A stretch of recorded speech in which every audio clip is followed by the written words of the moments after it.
Pagi Pak, saya Rusdianto Manula akan membacakan hasil materi yang sudah saya rangkum dari pertemuan 2 sampai pertemuan 15 untuk melaksanakan hasil ujian akhir semester mata kuliah Al-Islam. Bab 1. Hakikat ibadah. A. Konsep ibadah. Konsep ibadah dalam Islam sangat berbeda dengan konsep atau kepercayaan agama lainnya. Ibadah dalam Islam merupakan puncak dari perasaan tunduk dan patuh kepada Allah. Islam telah melakukan ibadah di tempat yang istimewa sekali.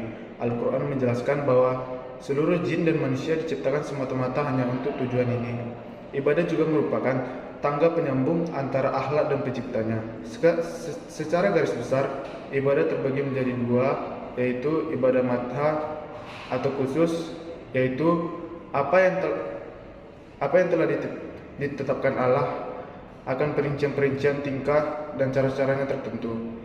Yang kedua, ibadah giru atau madha atau yang disebut juga umum adalah segala sesuatu yang dicintai dan diridhoi Allah, baik berupa perkataan maupun perbuatan lahir maupun batin.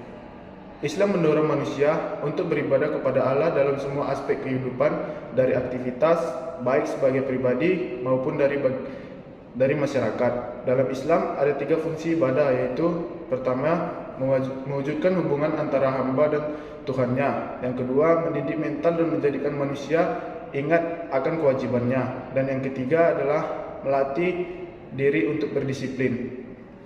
Bab 2. Salat. Hakikat salat. Salat adalah salah satu rukun atau asas dasar yang menjadi syariat dalam agama Islam.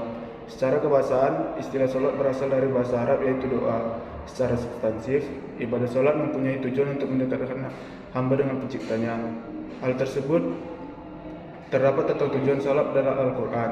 Agar salat mampu membentuk kepribadian utama sebagaimana yang dimaksudkan dalam surat Al-Ankabut 29 ayat 45, maka kualitas pelaksanaan salat harus diperhatikan. Salat yang berkualitas dalam Islam adalah salat yang benar dan mengikuti sunnah dan umatnya secara khusyuk dalam pelaksanaannya. Mengapa Allah mewajibkan salat? Karena salat justru merupakan bentuk kasih sayang Allah kepada hambanya dan yang maha tahu apa yang ada di bumi, sehingga setiap apapun yang diperintahkan dan dilarang olehnya benar-benar menunjukkan kasih sayang dan cintanya kepada setiap makhluk di muka bumi.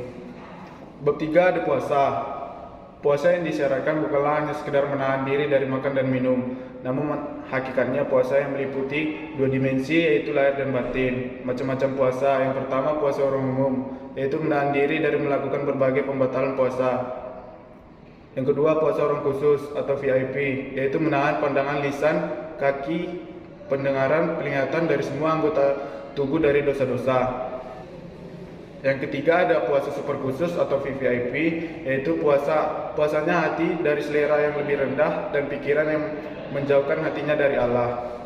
Mengapa Allah mewajibkan puasa? Lalu kenapa setiap muslim wajib berpuasa? Berikut ini yang menjadi dasar hukum atas kewajiban tersebut. Yang pertama, rukun Islam. Yang kedua, perintah Allah.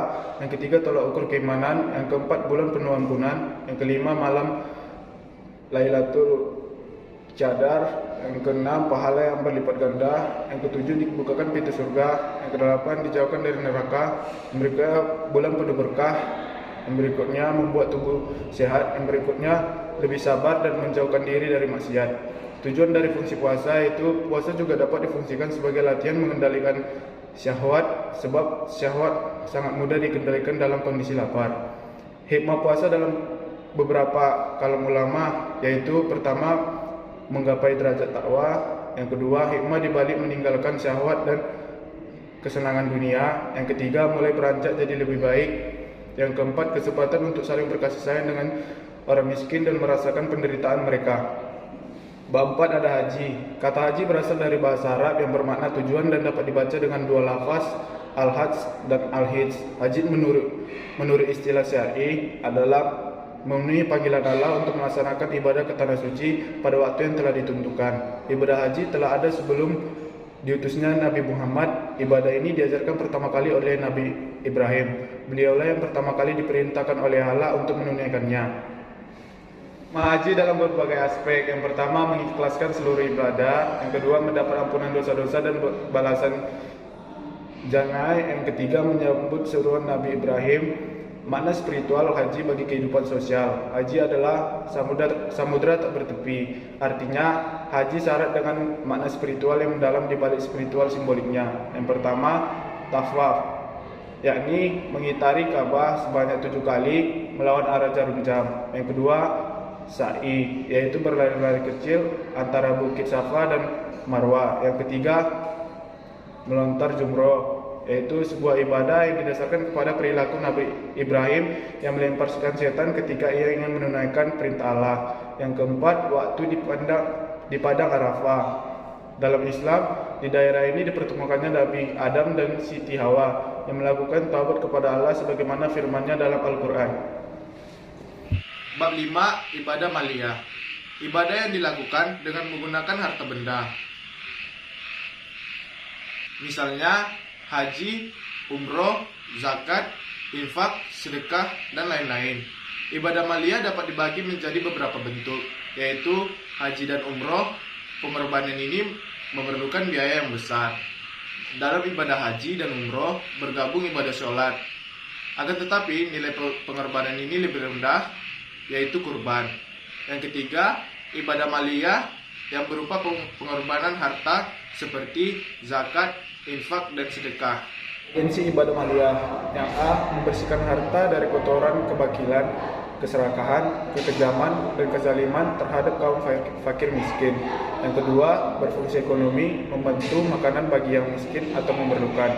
Yang ketiga, memiliki fungsi sosial dengan memberikan zakat kepada fakir miskin dan bisa menjaga keseimbangan hidup mereka. Dan yang keempat, memupuk rasa kasih sayang dan kecintaan orang kaya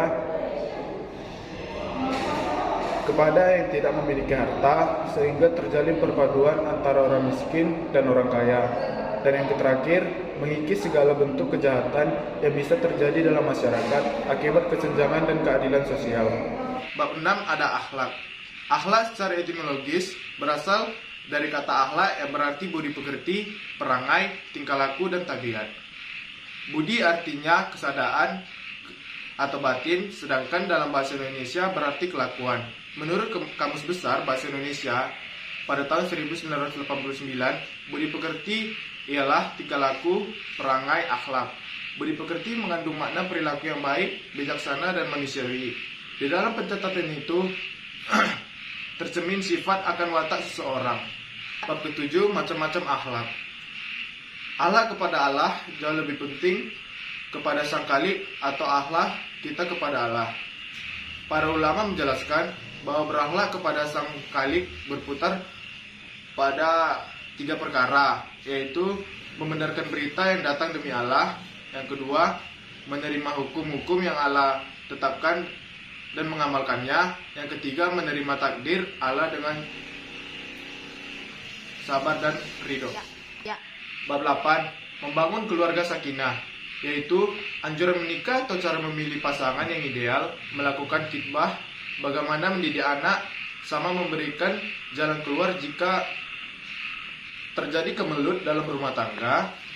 Pernikahan adalah fitrah kemanusiaan, maka dari itu Islam menganjurkan untuk menikah, karena nikah menciptakan naluri kemanusiaan. Selanjutnya, untuk menjalani konsep pernikahan dalam Islam, maka tujuan yang paling benar dan sah adalah Al-Quran dan As-Sunnah fis sahifah. 9. Akhlak dalam keluarga. Yang A. Urgensi keluarga dalam kehidupan manusia. Secara sosiologis, keluarga merupakan golongan masyarakat terkecil yang terdiri atas suami, istri, dan anak. Pengertian demikian mengandung hubungan darah dan juga sosial. Pengertian keluarga dapat ditinjau dari perspektif psikologis dan sosiologis.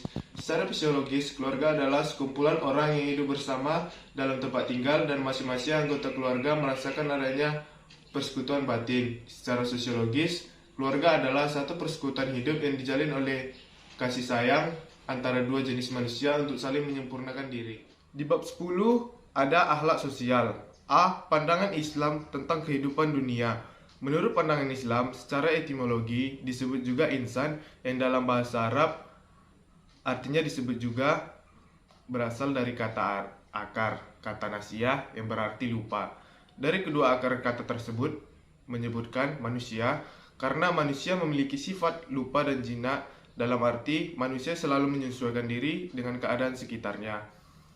pada diri manusia sejak dilahirkan juga sudah memiliki hasrat, bakat, naluri yang kuat untuk berhubungan dan hidup di tengah-tengah manusia lainnya. Dan juga ada beberapa faktor yang memengaruhi manusia hidup bermasyarakat. Yang pertama, faktor alamiah atau kodrat dari Tuhan. Yang kedua, faktor saling memenuhi kebutuhan. Yang ketiga, faktor saling ketergantungan. Bab 11, muamalah. Yang A, makna muamalah. Menurut bahasa, muamalah berasal dari kata amalah, fu'amili, yang sama dengan wazan, fu'alah, yufa'ilu, mufa'alat, yang artinya saling bertindak, saling berbuat, dan saling mengamalkan. Muamalah adalah salah satu aturan atau hukum Allah yang mengatur manusia dalam kaitannya dengan urusan duniawi, dalam pergaulan sosial, akhlak dalam bermuamalah. Al-Hasan Al-Basiti menyebutkan bahwa akhlak yang baik ketika bermuamalah terhadap sesama ada 3, yaitu yang pertama, menahan diri dari mengganggu sesama. Yang kedua, mengerahkan kebaikan bagi sesama. Yang ketiga, menampakkan wajah yang ceria. Bab 12, Islam dalam persoalan hidup dan kerja. Hakikat hidup dan kerja, rahmat Allah terhadap orang yang rajin bekerja, atau akhlak dalam bekerja, atau keharusan profesionalisme dalam bekerja. Yang A, hakikat hidup dan kerja. Dalam diri manusia terdapat apa yang disebut dengan nafs sebagai potensi yang membawa kepada kehidupan. Dalam pandangan Al-Quran, nafs diciptakan Allah dalam keadaan sempurna yang berfungsi untuk menampung serta mendorong manusia berbuat kebaikan. Yang B, rahmat Allah atas orang yang rajin bekerja. Abu Bakar Siddiq berkata, "Aku benci orang berperilaku atau berpaku tangan tanpa ada aktivitas kerja, dan dalam hal ini Umar selalu mendorong umat manusia untuk memiliki semangat kerja dan beramal."